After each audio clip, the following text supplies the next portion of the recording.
Welcome to the Rim Break Rodeo. We hope this video helps. You start by preparing both devices, phone and Grand Vitara head unit. Plug a quality USB data cable into your phone and the car's USB port.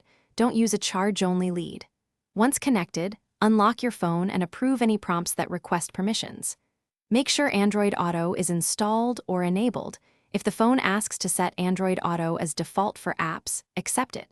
This gets you into the first active connection phase, so you can proceed to the car interface. Once done, look at the Grand Vitara screen.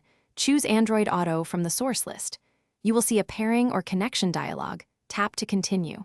On your phone, grant microphone and location access so voice and navigation work reliably. If prompted, allow contact and SMS access for calls and messages. Next, verify audio routing. Set media to USB or Android Auto so navigation prompts and music play through car speakers. Make small display tweaks for legibility if needed. You can now use navigation, media, and calls through Android Auto while driving. Use voice commands for hands-free control. Say OK Google, then your command. When finished, park safely before unplugging. This avoids data glitches.